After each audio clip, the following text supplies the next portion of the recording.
غزالی حجت الاسلام رحمۃ اللہ علیہ۔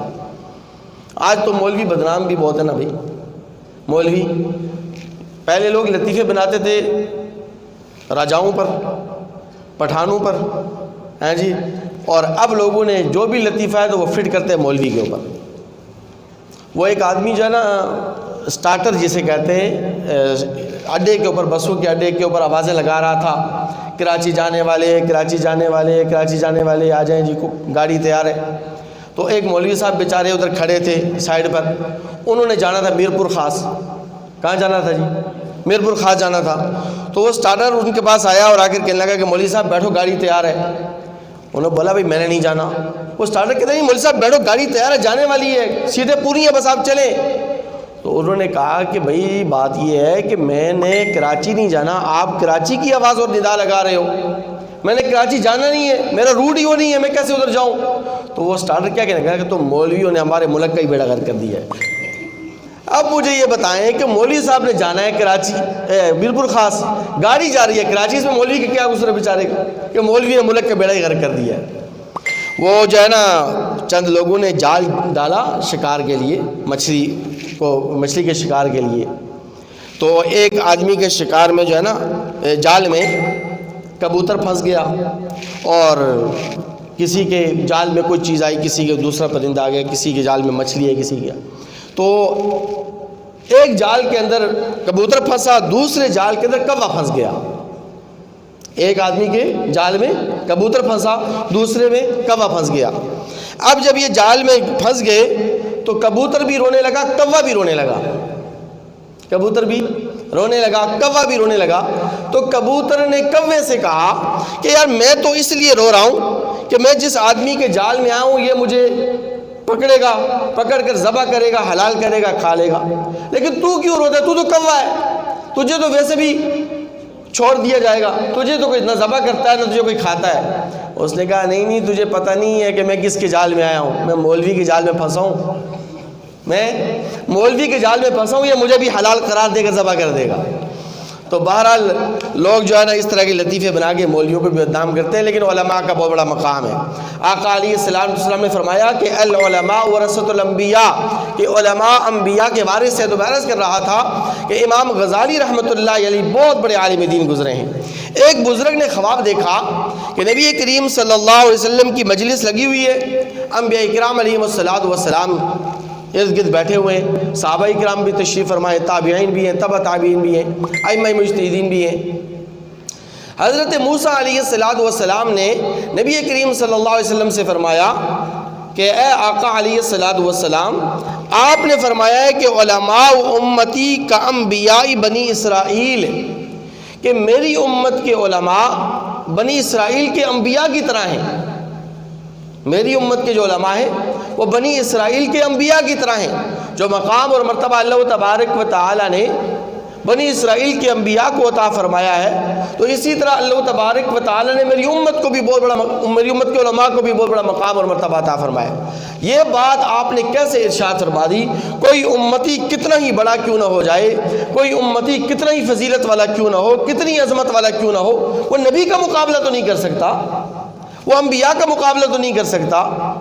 تو نبی کریم صلی اللہ علیہ وسلم نے فرمایا کہ اے موسیٰ علیہ السلام، اگر آپ کو میری امت کے علماء کا مقام جاننا ہے، مرتبہ جاننا ہے، ان کی فضیلت آپ نے جاننی ہے، تو آپ ان کا امتحان لے لو۔ یہ سامنے آپ کی میری امت کے علماء بیٹھے ہوئے ہیں، ان کا امتحان آپ لے لو، ان کا ٹیسٹ لے لو، آپ دیکھ لو، چیک کر لو میری امت کے علماء کتنی فضیلت والے ہیں، کتنی سمجھ اور کتنی فہم و بصیرت والے ہیں۔ تو حضرت موسیٰ علیہ السلام نے ایک عالم کی طرف اشارہ کر کے کہا کہ بتلاؤ بھائی آپ کا نام کیا ہے، اپنا تعارف پیش کرو، نام بتاؤ اپنا۔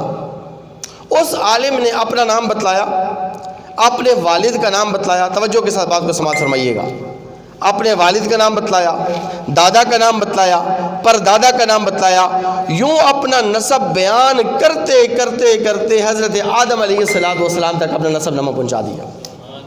آدم علیہ السلام تک اپنا نسب بیان کر دیا۔ تو موسیٰ علیہ السلام نے ان سے کہا کہ جناب اعلیٰ، میں نے آپ سے صرف اور صرف آپ کا نام پوچھا تھا، میں نے آپ سے یہ نہیں پوچھا کہ پورا کا پورا نسب نامہ بیان کر دو. آپ اپنا نام بتا دیتے, بس بات کافی تھی, زیادہ اپنے والد کا نام بتا دیتے. آپ نے اتنا لمبا چوڑا اپنا نسب نامہ بیان کر دیا. تو وہ عالم کیا کہنے لگے؟ عالم کا جواب سنیے. علماء کا مقام, علماء کا مرتبہ, علماء اکرام کتنے فہم و بصیرت والے ہیں. اس عالم نے کہا کہ جناب عالی, گستاخی معاف, اگر اجازت ہو تو میں بھی آپ سے ایک سوال پوچھ سکتا ہوں, میں بھی آپ سے ایک سوال پوچھ سکتا ہوں. موسیٰ علیہ السلام نے کہا کہ نہیں, بتائیے, ارشاد فرمائیے کیا پوچھنا چاہتے ہیں. تو اس عالم نے کہا, عرض کیا کہ اے موسیٰ علیہ السلام, اللہ تبارک و تعالی نے تو آپ سے صرف اور صرف اتنا سوال کیا تھا, وما تلک بیمینک یا موسیٰ, وما تلک بیمینک یا موسیٰ, کہ اے موسیٰ تیرے دائیں ہاتھ کے اندر کیا ہے. آپ کا جواب صرف اتنا ہونا چاہیے تھا, قال ہی عصائی, کہ یا ربا میرے ہاتھ میں یہ لاٹھی ہے, یہ عصا ہے, یہ ڈنڈا ہے. لیکن آپ نے تو بہت لمبا چوڑا جواب دے دیا, اتوکل علیہا واحش بہا علی غنمی ولی فیہا معارب اخرى. آپ نے اتنی لمبی چوڑی گفتگو کیوں کر لی کہ میں اس کے ساتھ ٹیک بھی لگاتا ہوں, میں اس سے جناب والا بکریوں کے لیے درختوں سے پتے بھی جھاڑتا ہوں, اور بھی بہت سارے کام لیتا ہوں. آپ کا جواب لمبا اس لیے تھا, آپ نے تفصیلی جواب اس لیے دیا نا کہ آپ اللہ تبارک و تعالیٰ سے ہم کلام ہو رہے تھے, اللہ سے آپ گفتگو فرما رہے تھے. تو آپ نے دل کے اندر یہ سوچا کہ اللہ تبارک و تعالیٰ سے ہم کلام ہونا یہ بہت بڑی فضیلت کی بات ہے, بڑی سعادت کی بات ہے. پتہ نہیں مجھے دوبارہ اللہ تبارک و تعالیٰ سے ہم کلام ہونے کا یہ شرف حاصل ہو یا نہ ہو, پتہ نہیں میری زندگی مجھے میرا ساتھ دے یا نہ دے. اس لیے آج جتنی زیادہ گفتگو اللہ تبارک و تعالیٰ سے میں کر سکتا ہوں کر لوں, اور اللہ تبارک و تعالیٰ میری طرف متوجہ ہیں اور میں اللہ تبارک و تعالیٰ سے گفتگو کر رہا ہوں. اس لیے جتنی دیر گفتگو ہوتی رہے گی اللہ کی توجہ, اللہ کی رحمت میری طرف متوجہ ہوتی رہے گی. تو اسی طرح میں نے بھی جب یہ سوچا کہ میں ایک گنہگار امتی ہوں, اللہ کے ایک جلیل القدر پیغمبر مجھ سے گفتگو فرما رہے ہیں, تو میں نے اپنی گفتگو کو لمبا کر دیا کہ پتہ نہیں مجھے اللہ تبارک و تعالیٰ کے اس جلیل القدر پیغمبر علیہ السلام سے دوبارہ گفتگو کا موقع ملے یا نہ ملے, اس لیے میں نے اپنی گفتگو کو لمبا کر دیا. تو یہ ہے علماء کا, اس امت کے علماء کا مقام اور مرتبہ. اس لیے جہاں آپ اپنے بڑوں کا احترام کرتے ہیں, والدین کا احترام کرتے ہیں, اساتذہ کا اکرام کرتے ہیں, اور مشائخ اعظام کا اکرام اور اعزاز کرتے ہیں, اسی طرح آپ علماء اکرام کا بھی دل سے ان کا احترام کریں.